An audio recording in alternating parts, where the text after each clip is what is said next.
अस्सलाम वालेकुम डियर्स, आप देख रहे हैं मेरा चैनल मीरम कटिंग स्टूडियो।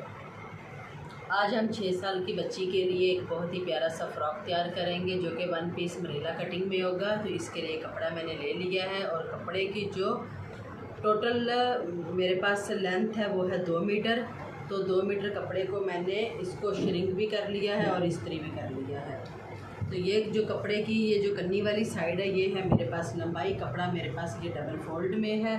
तो इसको जो हम 1 पीस अम्ब्रेला फ्रॉक की कटिंग करेंगे तो इसके लिए इस कपड़े की मैं पहले से सेटिंग कर लूँगी।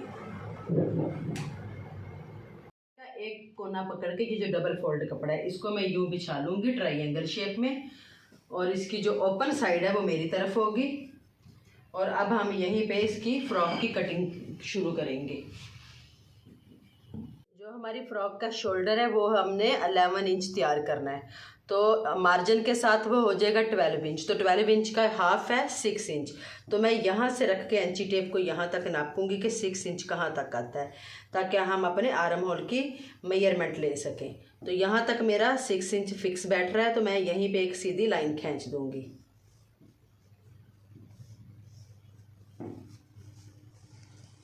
और खुली साइड पे हम अपने आर्म होल का निशान लगाएंगे। जो खुली साइड है वो मेरी तरफ है। अब यहाँ से मैं इस लाइन को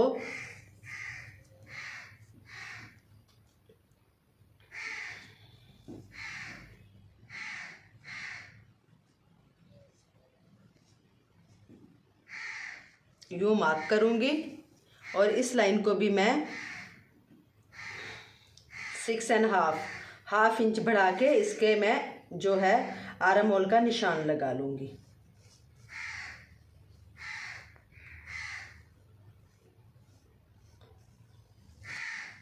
अब यहाँ से लेके मैं यहाँ तक चेस्ट का निशान लगाऊंगी। चेस्ट का निशान लगाने से पहले हमें ये ख्याल करना है कि ये लाइन हमारी शुरू से भी, मिड से भी और एंड से भी ये 6 इंच पे ही हो, इससे कम या ज़्यादा ना हो। क्योंकि ये रेब वाला कपड़ा है तो इसमें कम या ज़्यादा हो जाता है बिगनर्स के लिए। तो यहाँ से रख के यहाँ तक मैं इसकी चेस्ट का निशान लगाऊंगी। जो चेस्ट है मेरे पास तैयार वो है 16 इंच। तो 16 इंच का जो हाफ है वो है 8 इंच। तो मैं 8 इंच पे निशान लगा दूंगी। ये मार्जिन के साथ मेरे पास।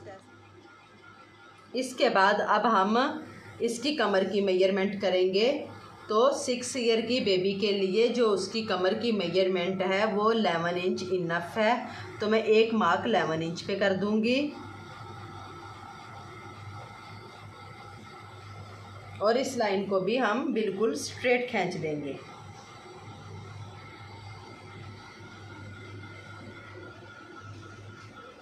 अब जो मैं कमर का निशान लगाऊंगी वो मैं 15 इंच पे लूँगी। तो 15 इंच का जो हाफ होता है वो 7.5 है। तो अब हम चेस्ट और कमर के निशान को आपस में मिला देंगे।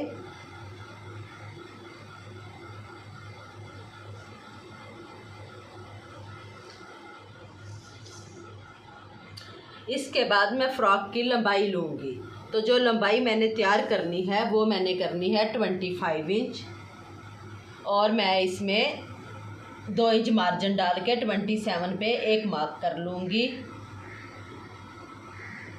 और यहीं से पकड़ के मैं इंच स्टेप को ऐसे अराउंड में घुमाती आऊँगी और निशान लगाती जाऊँगी।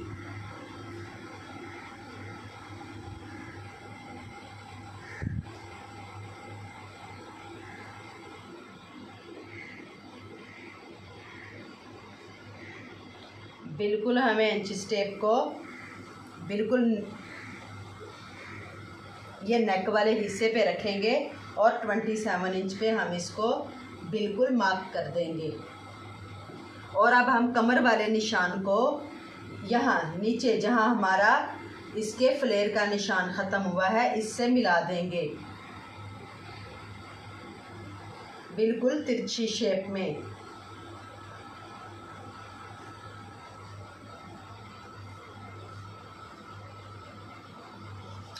ये हमारी सिलाई का निशान है।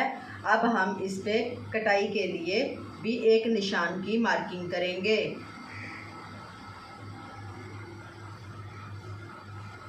कम से कम इसका जो गैप है वो हम 1 इंच से 1.5 इंच तक का रखेंगे। इसके बाद अब हम इसके आर्म होल की राउंड शेप देंगे। इसकी राउंड शेप को कंधे के मिड से लेके इसकी फिटिंग वाली लाइन से मिला देंगे। ये जो चेस्ट की फिटिंग है इसके साथ इसको मिला देंगे। और अब हम यहाँ पे नेक लाइन की मार्किंग करेंगे। तो नेक लाइन की जो विड्थ है वो मैं रखूँगी 2.5 2.5 इंच पे एक मार्क करूँगी।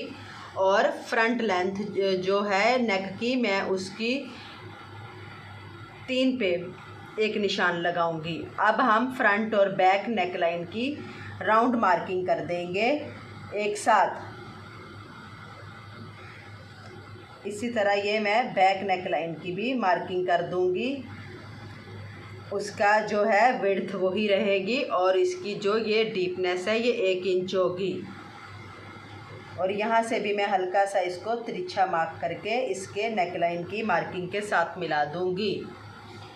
तो हमारी फ्रॉक की मार्किंग कंप्लीट हो चुकी है। अब हम इसकी कटिंग करेंगे। मार्किंग कंप्लीट होने के बाद अब हम इसकी कटिंग करेंगे। तो कटिंग हम जहाँ से मर्ज़ी इसकी शुरू कर सकते हैं।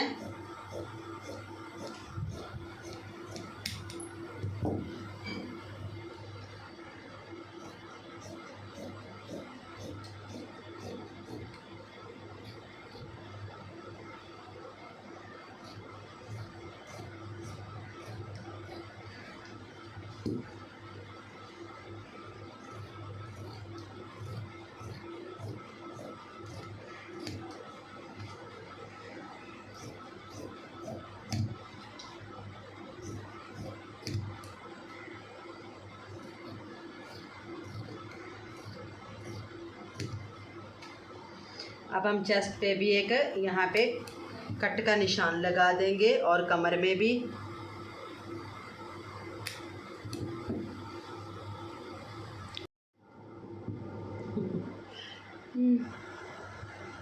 इसके बाद पहले हम चारों पीसेस को इकट्ठा पकड़ के बैक नेक लाइन की कटिंग कर लेंगे।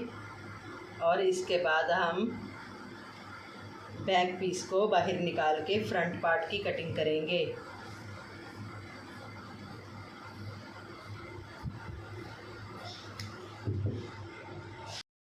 जी, ये मेरे पास भी पीस बचा हुआ है। अब मैं इसमें से रेप पट्टी निकालूंगी जो हमने फ्रॉक की नेक लाइन पे लगानी है। तो मैं इसको सबसे पहले यहाँ से यूँ पकड़ूंगी और इसको बिल्कुल रेप की शेप में ले लूँगी। और ये थोड़ा सा मैंने इसको आयरन करके बैठा लिया। अब मैं इसको तकरीबन 1 इंच के मार्जिन के साथ कटती जाऊँगी। जी, अब ये पट्टी जो है तैयार है। मैं थोड़ी सी इसकी अभी फिनिशिंग करूँगी।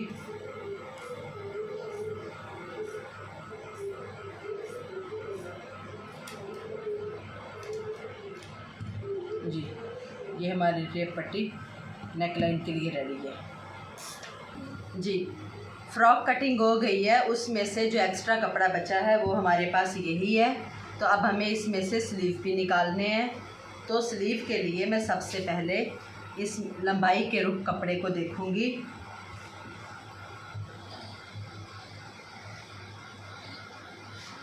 और इसको सेट कर दूंगी।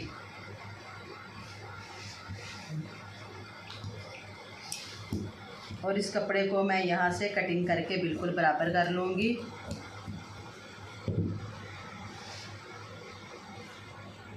जो स्लीव की लंबाई है वो मुझे 14 इंच तैयार चाहिए और मार्जिन के साथ मुझे 15 से 15.5 इंच चाहिए। तो अब हम चेक करते हैं कि हमारे स्लीव की जो लंबाई है वो कितनी तैयार हो रही है। यहाँ पे रख के मैं एक सीधा मार्क कर दूँगी। तो यहाँ से लेके यहाँ तक निशान लगाएंगे तो ये 14 इंच आ रहा है, जबकि मुझे 14 इंच से ज़्यादा चाहिए, 1 या हाफ इंच। तो मैं इसी पे इसकी कटिंग कर लूँगी। और ये 3 इंच यहाँ से पहले से डाउन है और इसी को मैं कंधे की कटिंग को इसी के साथ मिला दूँगी।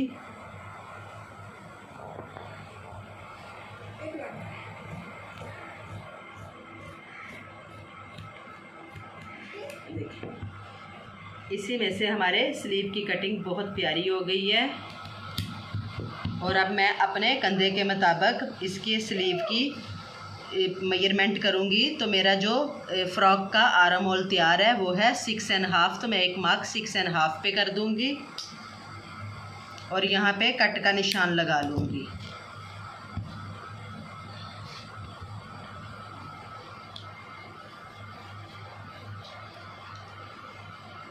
और मुझे स्लीव की जो विड्थ चाहिए वो मुझे 4 इंच चाहिए, तो मैं 4 इंच पे एक निशान लगाऊंगी और यहीं से स्लीव के जो कट हमने पहले लगाया है इसके साथ इस निशान को मार्क कर दूंगी बिल्कुल तिरछा। ये हमारा सिलाई का निशान है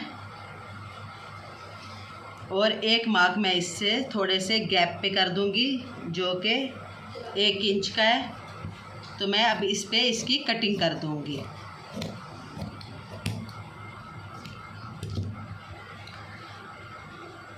जो हमारी फ़्रॉक की लंबाई जो है वो 1 से 1.5 इंच कम हो रही है, तो उसके लिए मैं बाजू पे एक फ्रिल ऐड करूँगी। फ्रिल के लिए कपड़ा भी मेरे पास है पड़ा, इसी में से निकला है। मैं इसको इसके बराबर रख के इसकी भी स्ट्रेट कटिंग कर देंगे।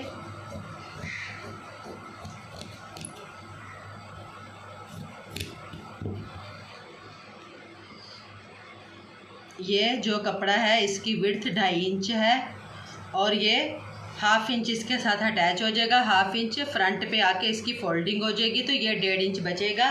तो जिसके बाद मेरे बाजू की जो लेंथ है वो पूरी हो जाएगी। जी, ये हमारी फ़्रॉक की जो कटिंग है कंप्लीट हो चुकी है। ये स्लीव की फ्रिल है, ये स्लीव, और ये हमारी फ़्रॉक का फ्रंट और बैक पार्ट है। और ये इसकी मैंने बैक नेक लाइन के बाद इसकी 2.5 से 3 इंच ये भी कटिंग की थी बटन टेक के लिए। तो अगर आप चाहें तो इसकी स्टिचिंग के दौरान यहाँ पे कमर में आप इसका इलास्टिक भी डाल सकते हैं, डोरी भी डाल सकते हैं, और इसके अलावा आप इसकी जो है बैक साइड पे टाइयाँ भी अटैच कर सकते हैं। आई होप आपको मेरी वीडियो पसंद आई होगी, तो प्लीज़ मेरी वीडियो को लाइक और मेरे चैनल को सब्सक्राइब कीजिएगा। दुआओं में याद रखिए। अल्लाह हाफ़िज़।